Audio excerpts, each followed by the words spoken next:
The library was my space, and there was just so much. To the Harbor Grace excursion with the boys to have a time.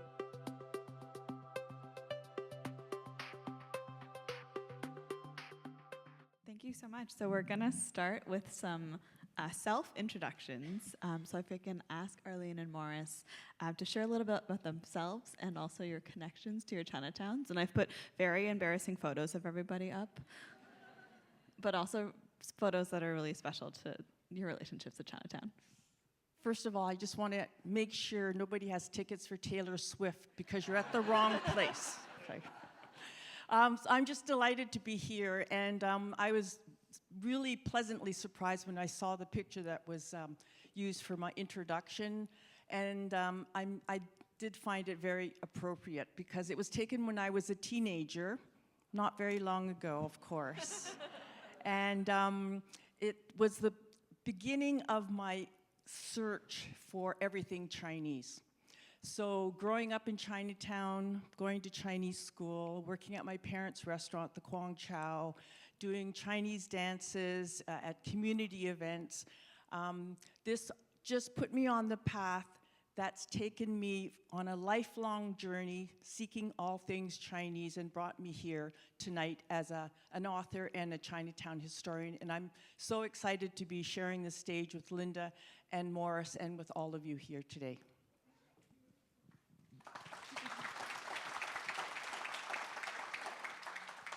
Hi, everyone. My name is Morris Lum. I'm an artist and photographer.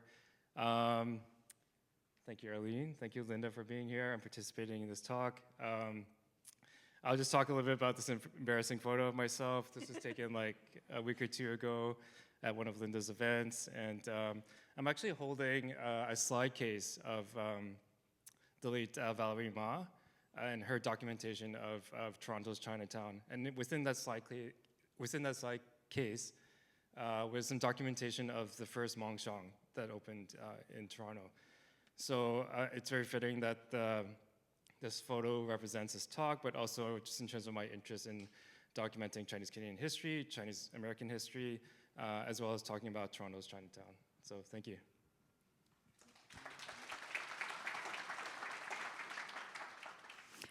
So I'm really here as a moderator. I was forced to add a photo of myself to this. So this is a photo where Morris and I, alongside the Toronto Chinatown Land Trust, are taking in Karen Tam's exhibition, also part of the Toronto Biennial. So you should check that out if you haven't seen it already.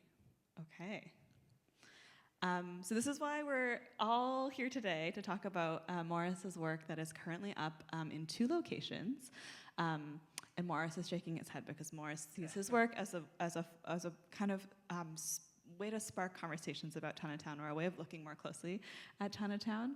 And the second location is at Union Station. So we're going to get into each of these images, actually, and the way that this conversation is structured, or how I propose to moderate it, is putting Morris's photographs in conversation with photographs that Arlene has shared. So we're really excited about that. And one thing to think about, so this site, which is Union Station, I'm just going to take us a little bit through a short and completely incomplete and very, very fast introduction of Toronto's Chinatowns and their evolutions, which is going to be the background of the conversation today. So on the screen, you see all of those stars, or those are all of the sites, the photographs that we're going to see today. The stars that are pink are from Arlene, and the stars that are red are from Morris's work. But back to Union Station. So some of you might not know that even before Old Chinatown, there was an early Chinese neighborhood, and it was actually on York Street south of Wellington. And after the Great Fire of 1904, that area was basically redeveloped, and it was redeveloped to build new Union Station. So where Union Station now stands today, in addition to the significance of the railroad and all of the Chinese workers that built the railroad, we also have this site, I think that's really significant, of some of the earliest folks in our community who came here. So following that initial displacement, the Chinese community formed what is actually known and officially called a Chinatown, which was Old Chinatown. And some of you might know that that is today where New City Hall stands. And I put these two photos here because I think it's the kind of generic history that's often told is that City Hall just kind of built over all of Chinatown, but it actually didn't. It built over 2/3 of Chinatown, so that's what we see in the image on the left. And in that image, that was actually the photograph that they used for the international competition for architects to propose a new city hall for here.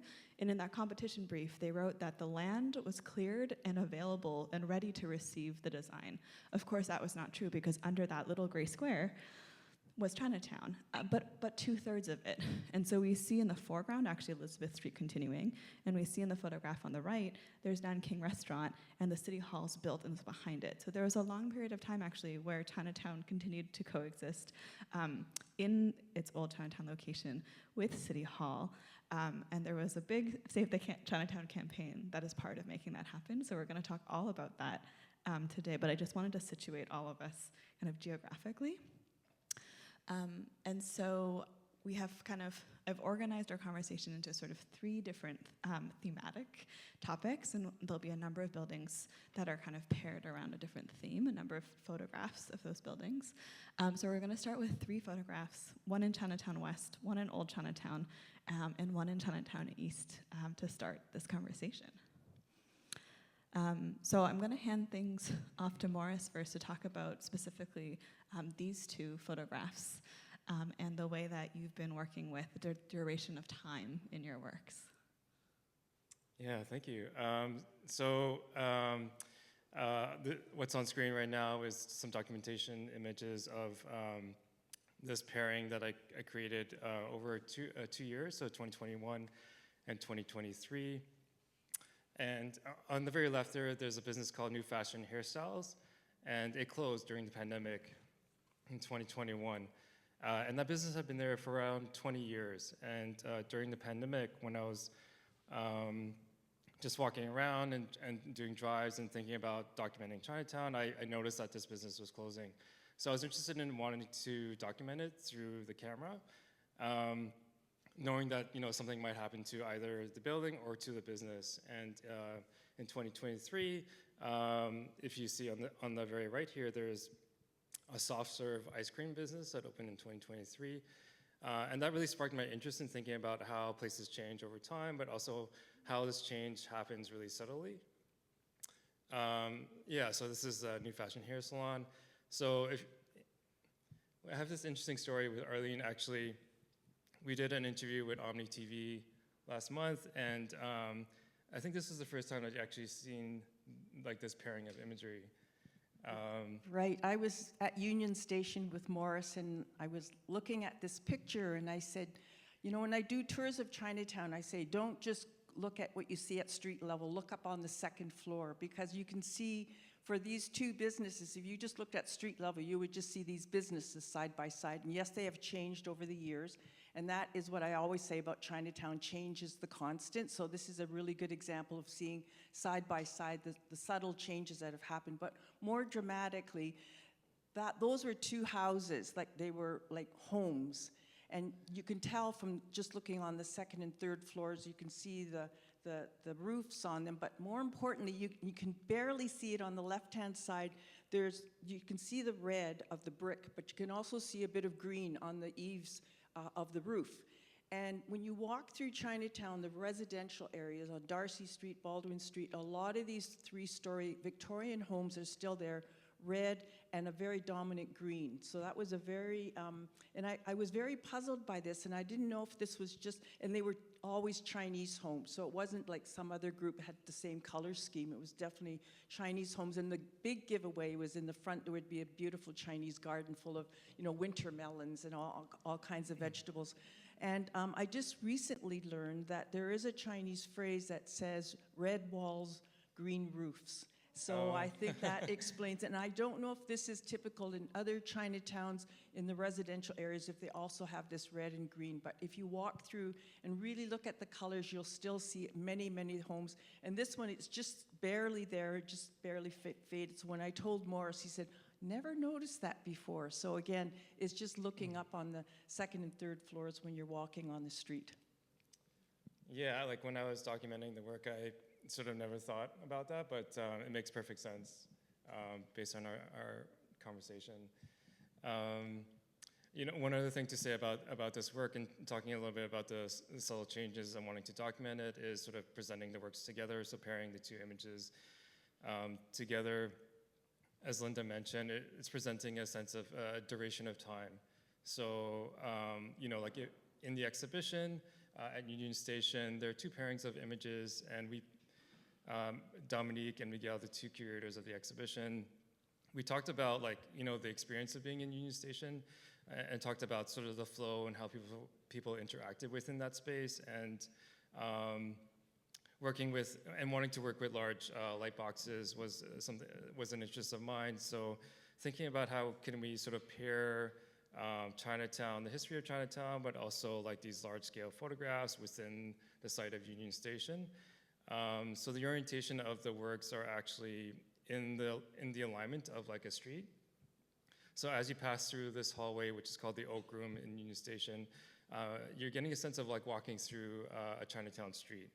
That was sort of something that we really wanted to have as an experience. But at the same time, this pairing that's on screen right now, you wouldn't normally see this like on an everyday situation. So being able to see the two images together from two different time frames is sort of an aspect that I really wanted to highlight when we are thinking about Chinatown. On the other end, on the other side of this pairing, there are two other images of clan associations. And I think we're going to talk about that a little bit later, but just to give a sense of the fact that these are two interior spaces. One is the Wongs, which is on the left, and then one is the Chans, which is on the right. And if you're walking through a street in Chinatown, you wouldn't normally sort of notice a clan association unless you looked at the top of the building. So in front of the Wongs, which is just on Spadina, just north of Dundas, you'll see the building based off of the signage or the Chinese characters on the very top. And same with the Chan Association, which is just across from the AGO.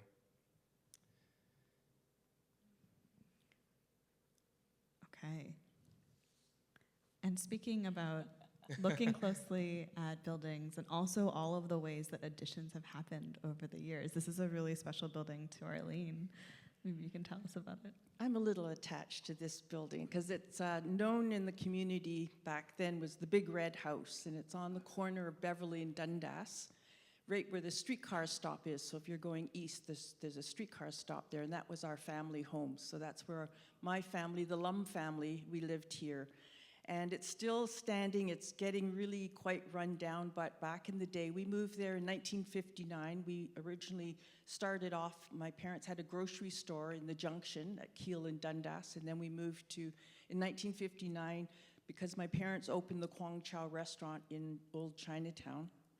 And so I grew up here, went to Ogden School in the neighborhood, but it became like a community center because my mother was very, very active, Jean Lum, in the Chinese community, and she was known as the go-to person. So if you've just landed in Toronto, go see Jean Lum if you need help to find a job or you need advice.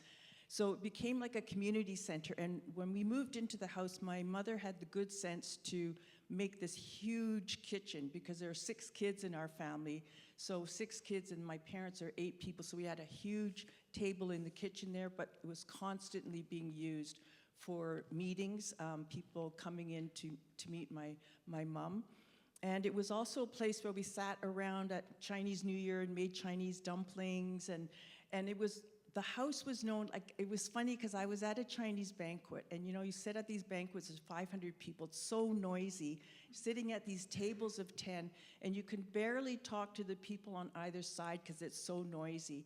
So I was at one of these banquets, and then after everything was finished, I went over to the other side of the table to introduce myself to a young man that was sitting there, and so we were chatting away, and I said, I'm sorry we didn't get a chance to talk, it was just so noisy.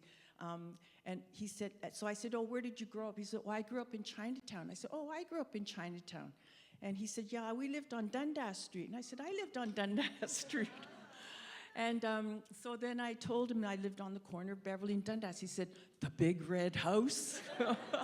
And I said, yes. So his story was when he was a kid growing up, and his house is where the Great China Herbs is. Is it Barry? Yeah. Barry? Yes. Okay. And then you can, if you look again, up on the second floor, you can still see the roof where the house was, because they just put a facade where the herbal store is. And he said, yes, on Halloween, he went out trick-or-treating, and when he came back home, he had to empty everything on the table for his mother to make sure everything was okay. And my mother always made sure that for Halloween, she had an apple, those Halloween kiss candies that were wrapped in orange, and then a nice, clear wrap, cellophane wrap with a red ribbon around it and a sucker at the top. So it was really attractive. We made over 150 of these, and they were all gone on Halloween night. So anyhow, this poured on the table, and the mother said, "Where did you get that from?" And he said, "The Big Red House." She goes, "Oh, that's okay." So what a story for him to share with me. And I can't tell you enough how many people have come up to me and talked about the Big Red House. And they used to stand on the corner waiting for the streetcar. And our house, which is now blocked by a TTC shelter, but our front door was on Dundas Street, and you would go in one set of doors, there would be stairs going up to the main entrance. And in that little foyer there, my mother used to open up the front door so that people could stand, because there were no shelters in those days, and so that people could stand and be protected from the cold. So I've had so many people tell me story after story about their memories of waiting for the streetcar. And people always say to me, "Arlene, you're a real city girl." And I said, well, if you live on a major street, Dundas Street, and there's a streetcar stop right in front of the house, yes, we're used to the noise. And whenever I used to stay at my cousin's who lived in the suburbs, I said, "It's too quiet. I can't sleep because I can't hear anything." So many memories of growing up in the Big Red House. Thank you for sharing that with us. We will all think about that the next time we're waiting for the streetcar on that corner in the TTC shelter. We're gonna take now a trip a little further along that streetcar, all the way until East Chinatown. So Morris, will you share with us about this photograph? Yeah, I mean, I took this in 2021. It's, I think the address is 680 Gerrard Street. I mean, I'll talk a bit about it in terms of like the context of my practice. Like, a lot of my focus has been about, like Toronto's West Chinatown, but it was actually Valerie Ma, Principal Ma, who lived in East Chinatown, who sort of told me about sort of the history of the Chinatown on the East End. So I think this is sort of around the time when Valerie had passed, and I was like, wanting to visit more of East Chinatown and thinking about like how it's changing and how some of the businesses are moving to Scarborough, to up here to North York. So it's just sort of this. The image itself is this building that I thought was quite nice to look at and very aesthetically pleasing. So I just wanted to photograph it before it potentially became into something else. And if you look at the very left there used to be a bakery, a Vietnamese bakery that was just right on the left corner there, and I think they either moved or they closed or something. But I also wanted to capture the little signage that was still left there. Yeah. I feel like these colors are also so iconic. Like I look at this and I know exactly where on Gerrard Street East this is. This is just across from Vierling, right? I think so, yeah. Okay, this takes us to our kind of next theme and pairing. So we'll be looking at a number of sites in Chinatown West, as well as Chinatown East, and also how they relate with one another. But I wanted to start with this archival photograph first, which shows us kind of, I'm thinking about a few different things as I look at this. One is just the amount of people and community that's just like in the street and kind of making the street a space of gathering. But you're also seeing on the left side, there's already construction happening, right? Like there's Chinatown is always changing, and Chinatown this is always being saved every generation. There's another way that we're there's another group that wants to save Chinatown and that cares for Chinatown in this way. And I think a lot about Chinatown as like a practice, as making place as a practice. And the Land Trust talks a lot about placekeeping in Chinatown. So I'll pass things over to Arlene to share a little bit more about this event and this photograph that, you know, I didn't get to join or witness, but I would have loved to. Looks like a party. You might not have been born yet. No, No, exactly. So this picture was taken in the early 70s on Elizabeth Street. So you'd be looking north towards Dundas Street. And on the left, that construction, they tore down a lot of, you have to remember this was in what was called the Ward, or St. John's Ward, and it was really regarded as a really rundown part of the city. So that construction on the left was to build the Holiday Inn. So that was the early part of the construction there. And then across the street is Nanking Restaurant, which I'm going to talk a bit more about the restaurants that were remaining in old Chinatown. But the Dragon Mall was established and it was funded by the Chinese businesses in Chinatown. And I understand that Holiday Inn also pitched in some money, and the city pitched in some money, and they closed Elizabeth Street.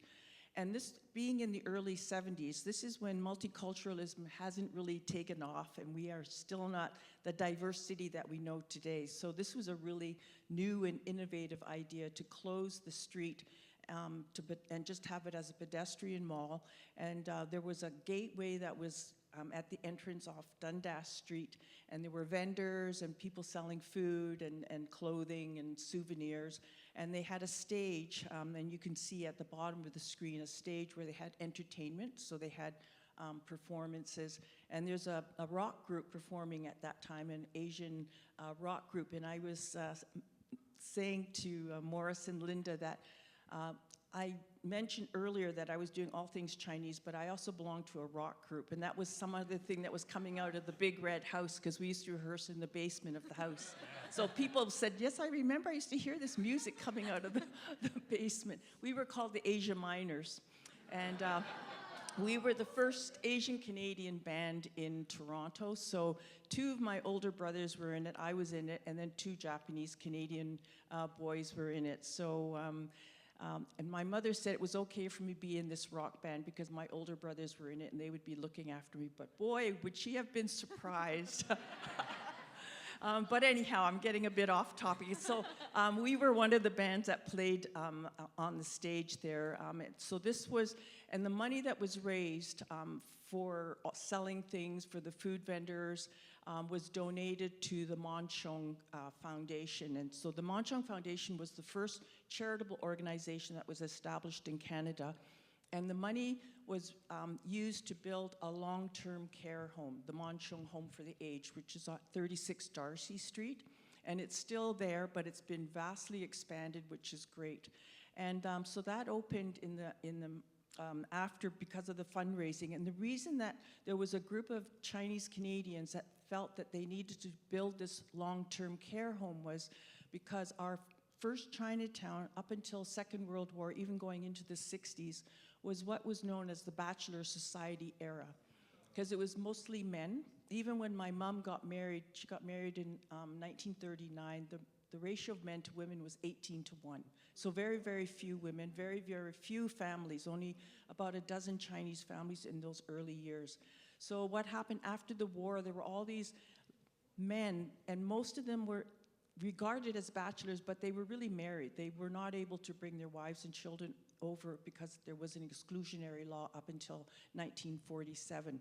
So there were all these aging old men without families, all alone, just hanging around on the streets. So this group of Chinese Canadian people said, we want to build a long-term care home. So when it opened, there were 65 beds, and it was empty because people did not want to move into this. This is so against Chinese traditions and values that you don't have your parents, your grandparents living with you, that you're going to put them into an institution. And I'm looking at it now. Monchong Foundation now has 4 long-term cares all over the GTA, and there's an 8 to 10 year waiting list now. So things have really changed from the early 70s, but it's just quite the story. So when I see this picture, there are a lot of things that are happening there.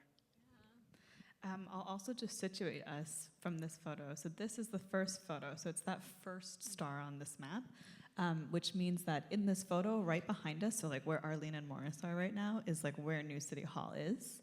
And so that early photo I showed you before where you could see them background, that was also of the same restaurant, Nanking. And then we're gonna go to the second star next, and then 3 and 4, but the second one no longer exists. It's where Nathan's Phillips Square is, but was historically on Elizabeth Street.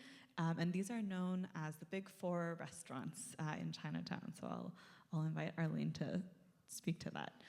So this part of Elizabeth Street is no longer, yeah.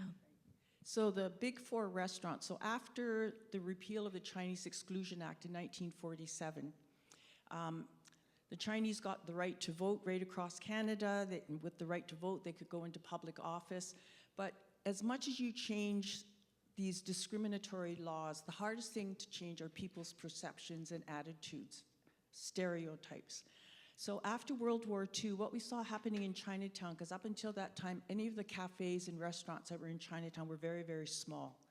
And so after the World War II ended, the first Chinese restaurant that opened that was big and different and white tablecloths was Nanking Restaurant. So that was 1947, they opened. And then a few years later, the second of the Big Four opened in this Lychee Garden, which is just up the street on Elizabeth Street, and you can see it in the picture here. The third restaurant to open was Sai Wu Restaurant. And then the fourth restaurant was Kwang Chow, which was my parents' restaurant. And this is a picture of my mother and myself taken in front of the Kwang Chow restaurant, and you can see the part of City Hall looming in the background there. So that's just gives you an idea of what was going on Elizabeth Street. My mother passed away in 2002, so this was a picture that we took. I had written a book about my mother, and so the publisher had us take a picture at the entrance of the Kwang Chow restaurant. I can't tell you enough how important these Big Four Chinese restaurants were, because up until World War II, people did not go into Chinatown. There were all these things written about the Chinese, and you'll get kidnapped, and you'll get killed, you'll get robbed, and all these stories that were circulating like gossip. And so after World War II, with the opening of the Big Four restaurants, these Chinese restaurants took Cantonese food and adapted it for the Western palate. And so what that means are egg rolls, sweet and sour chicken balls, chop suey, those dishes. Love that. You can still get those dishes today, but these were so important in turning Chinatown into a destination. And even more importantly, were all these Big Four restaurants, they were strongly associated with the family associations. So Lychee Garden, for example, was owned and operated by Harry Lem. I called him Uncle Harry. And Harry Lem, at one point, was the president of the Lem Family Association, Lem Sai Ha Tong. And his nickname, or not nickname, but he was regarded as number one. That's what they called him, number one, because he was very, very well respected in the community. He not only owned and ran Lychee Garden, but on the street level. Lychee Garden, you went up, when you got there in your car, a doorman would open the door and he would be in this uniform. You'd get out of the car, you go up this grand staircase to the ballroom on the second floor. But on the first floor, there was a trading store, Man Guok, and that sold a lot of Chinese goods. And then in the back of Man Guok was a post office and also a travel agency. And Uncle Harry was known as the postmaster of Chinatown. And then on the left side of the entrance was the Canadian Imperial Bank of Commerce. Is that what it was called? Or it's not, it wasn't CIBC, but something close to that. The Bank of Commerce, and that was, Jack Walker was the first banker to lend money to Chinese people, because Chinese, up until the war, end of the war, could not go to a bank and borrow money. So I know I'm going to be talking a bit more about family associations, but that building had everything going there. So, and then Sai Wu Restaurant, many people remember Sai Wu Restaurant, and again, I'll talk about, oh, here it is in its second location on Dundas Street. On the north side of Dundas between Bay and Elizabeth Street was the second location of Sai Wu Restaurant. And Sai Wu Restaurant was a very, very popular spot because it had 2 floors where they could have banquets for hundreds of people. So there were a lot of Chinese New Year celebrations, weddings, any family association banquets. And when Richard Nixon in 1972 went to Beijing, and he was pictured all around the world using chopsticks and eating Chinese food at this banquet, all of a sudden, overnight, people wanted to eat real Chinese food. But I have to give credit to Richard Nixon because of that picture of him eating at a Chinese banquet. That is what really fueled the interest in Chinese food. We want to learn how to cook Chinese food. We want to buy chopsticks. We want to buy a wok. We want to be able to buy groceries. And so now, go across the street, you go to Loblaws, you can get soya sauce and oyster sauce. So this was the start of it, and I really attribute it to President Richard Nixon because of that 1972 photograph. But Sai Wu Restaurant, what they did, that within a week, they replicated the same menu that President Nixon had had. And so that was very, very popular. So it's just, this is how the Chinese restaurants really tried to innovate and stay up with the times. I mean, there's so many other things I can tell you about what they did to adapt their businesses to draw in people. So instead of having tables of 10, because you know for Chinese food, you share your dishes. But that's how the Chinese came up with these dinners for one, dinners for two. So you could get everything on one plate. You didn't have to go with 9 other people. You could go by yourself and have a full course meal. I mean, these are the innovations that were happening. We're gonna now take a journey to Chinatown West. Before that, I'll also just mention just seeing the pairing of Guangzhou and New City Hall. So 1947 was the year that the Chinese Exclusion Act finally ended. That also happens to be the year that our city council moved to expropriate old Chinatown. Didn't have it, happened over many years after that, and the construction of New City Hall wasn't completed until 1965. But just thinking about, it takes time for values to change. Kind of like a lot of our post World War II, a lot of the kind of immigration policies and reform didn't really happen until the late 1960s. But at the same time, we have also come so far. There has been so much that has changed in the time since. So just your conversation is making me kind of think about that and to be grateful for that work. So over to a number of restaurants and businesses in Chinatown West that we also no longer have today. And I'll ask Morris to maybe share about this. Yeah, I mean, again, I'll talk a bit about it in terms of my practice. This is Goldstone. I'm sure a lot of people have gone there. And I actually photographed this in 2012, and this was sort of one of the first images that I took as part of this series, the Tongan Guy series that I'm working on. And it recently closed, 2 months ago, right? And it was quite famous in terms of it being a restaurant, but also being a space for film studios. There were a ton of films that were photographed, that were sort of shot there, and a comic book series is also shot there. So, I mean, I think the importance of this restaurant, the fact that it's been there for, over 30 years, and the fact that, now it's becoming a chain sort of mainland restaurant, that loss is really impactful, right? So I'm sure a lot of people in this room have a lot of fond memories of the space. So, yeah, I mean, I think it's important to have this as a record of, of the way that Chinatown existed, and I think at some point in the future, somebody will look at it and pick it up and think about it in a different way as well. So, yeah.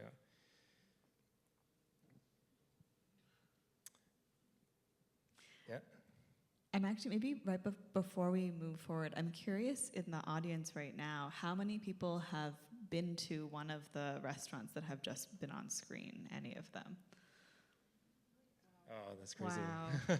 And nice. I think also just that speaks to the importance of this work and what you're saying to have a document and have a record. When's the last time you remember seeing an image of that place that actually means so much to you? We don't always have records of these spaces, and I think that will be my transition to you for this slide, this work that you're doing. Yeah, I mean, I actually have a really interesting story that happened this weekend. It's not actually about this image, but it's about another image that's in the exhibition at the airport that's adjacent from this image actually, and it's of a restaurant in Vancouver. It's called Daisy Garden.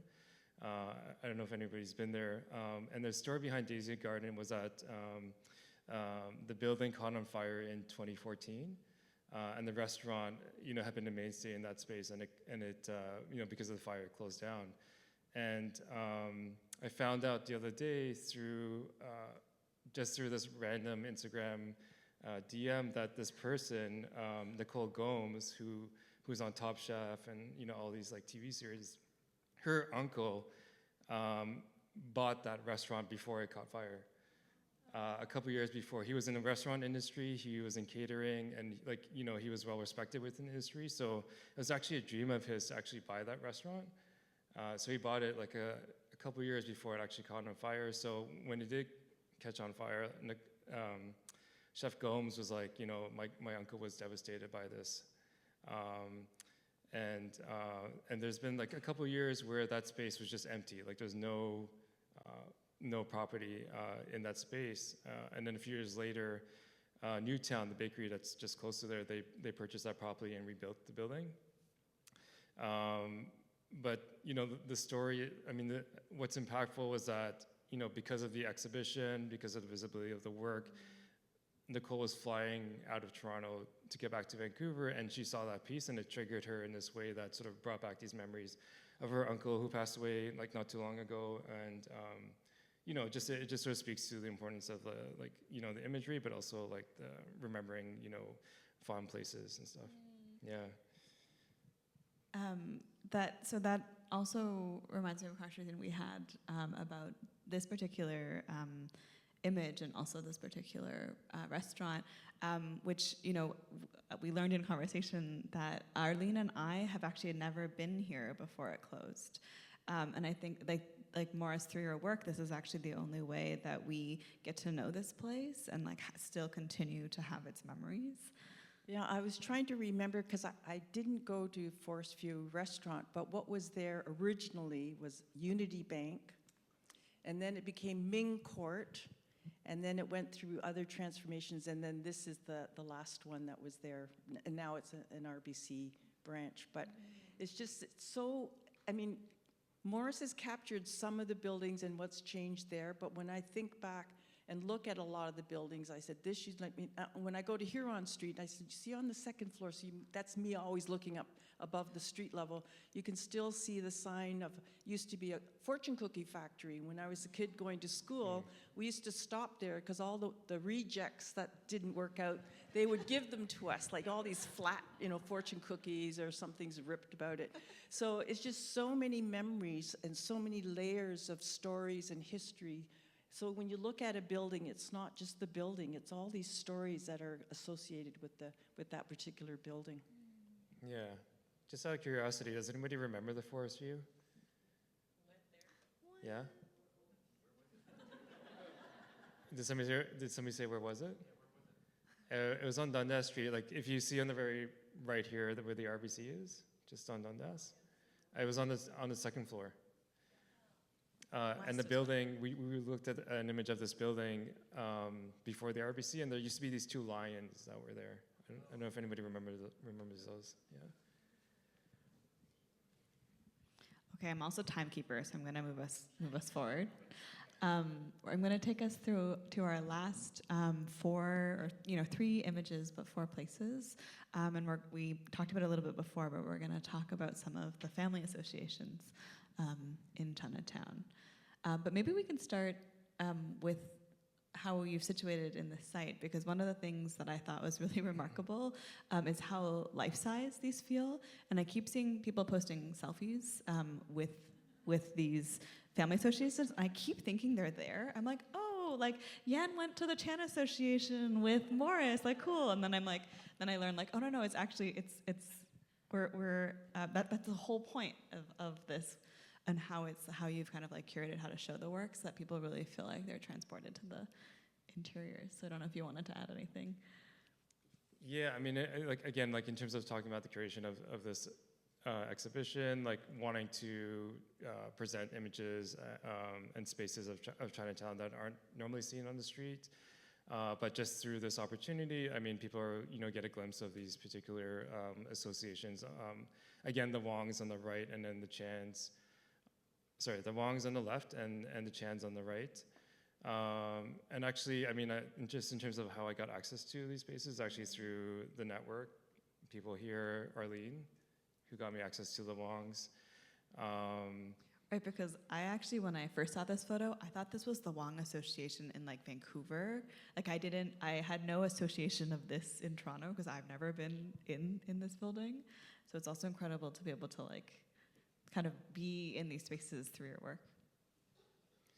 Yeah, I mean, just the last part before we get into a bit more about the associations is that, you know, because they are, you know, large scale light boxes, I think they're like 5 by 8 feet in terms of the dimensions, you know, you do get a sense of being in that space. And, you know, because they are illuminated from the back, as you walk through Union Station in this case, particularly at night, like you're just like attracted to these, you know, big images. And again, because they're so large, I mean, you start to really investigate like every little aspect, minute aspect of that. So, I mean, the experience that I wanted people to come away with is to actually get the sense that they were actually in that space and to feel like they were interacting within these spaces. Yeah, I just want to add that when we were doing an interview with Omni TV, I was standing there with Morris, standing in front of the Chan Family Association, which was on the right-hand side, and you don't get the scale of the size of these huge photographs there. They're huge. And so we were standing there, and somebody who works in a booth in one of the banks that was right across the hall came running out. She said, I have to tell you, so many people think that they can sit down on this sofa because it's so real, and these little kids are trying to sit on the ledge, and it's just like you're right in the room. So what Morris is talking about is inviting you into the inside of the Chan Family Association, to the Wongs.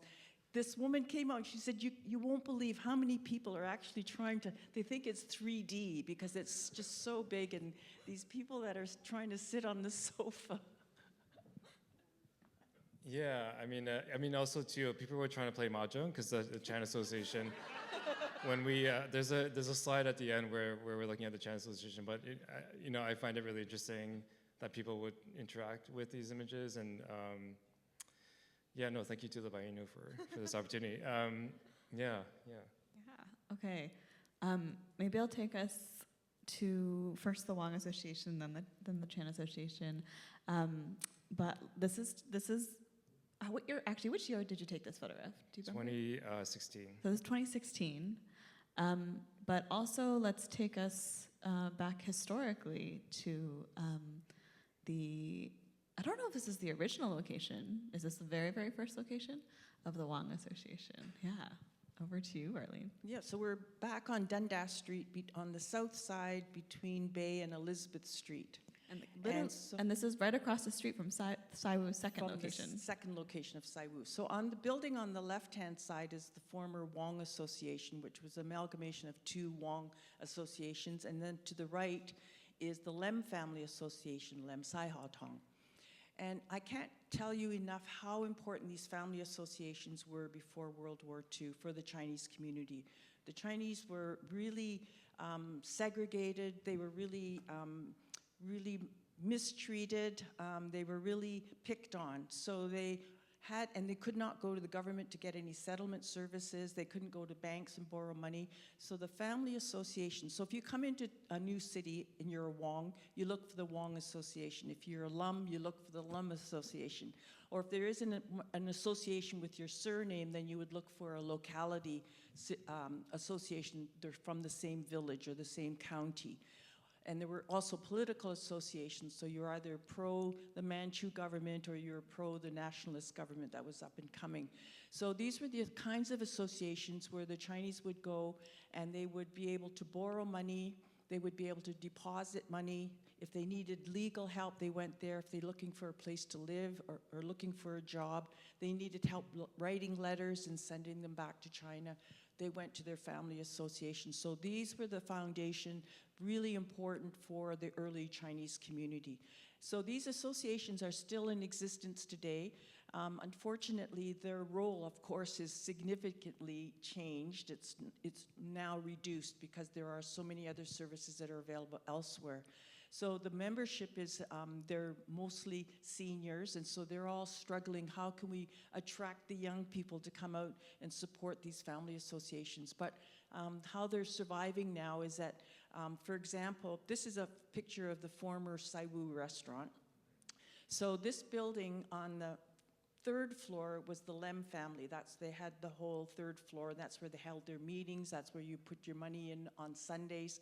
The second floor was rented out to Saiwu Restaurant. And then the first floor was a retail store. So that's how they collect rent, and that subsidizes the associations. So if you walk along Dundas Street now, and you'll see that this building is now dwarfed on either side by high rises. And so that whole block on Dundas Street, on the south side again, between Bay and Elizabeth Street, everything was torn down except the Lem Family Association said, we don't want to sell, we're going to keep our building. So that's why that's the only 3-story building left from the original Chinatown. Now, across the street on the north side, it's a different story, but the south side, the only remaining building, and you don't even recognize it now because it's really quite changed. They did a major renovation, but it's still a 3-story building. And because the membership is so old now, they're aging, what we call lowakio, the old timers. They couldn't put in an elevator when they renovated because it would have cost too much money. So the members are now, instead of being on the 3rd floor, they're down in the lower level, so that they only have to go up and down 1 flight of stairs as opposed to 3 flights of stairs. And they've rented out the 1st floor to Denny's restaurant, and there's a yoga studio on the second and 3rd floors. Yeah, like if you go by the where this is right now, the building is all black, painted all black, and as Arlene was saying, it is a Denny's. So yeah, you'll recognize the building once you see it. And I also just want to maybe talk about this in the context of kind of stewarding our Chinatowns, right? Like, it's really significant that this building still stands and that all around it, everything else is gone. And so the simple act of a family association owning the building that they are meeting in means that, you know, the entire association together would have to decide that they want to sell it for whatever, you know, exorbitant amount of money the developer is coming by and trying to buy them off with, or, you know, various threats to, you know, have this land taken for their development. And it is a really significant thing that throughout the fabric of our Chinatowns, you know, scattered throughout it, there are family associations who own the land in trust together as a community, and therefore will not sell. Will not sell unless you know, all agree on doing that. And therefore, you know, it's hard. This is what can stop a land assembly from happening, right? Like the 2 developments on either side couldn't become a more giant or condo because they couldn't get this property in the middle. And that's kind of, there are different ways in which this anti-displacement work is happening, and this is one of the historic ways that we've had in the neighborhood. So also shout out to the Toronto Chinatown Land Trust, who are kind of a next generation stewards who are looking at how to kind of, pay respect to this kind of like ancestral way of stewarding, and what that looks like in a contemporary context. Yeah. Okay, so bringing us back to, this is the final pair of images that we'll end our conversation on.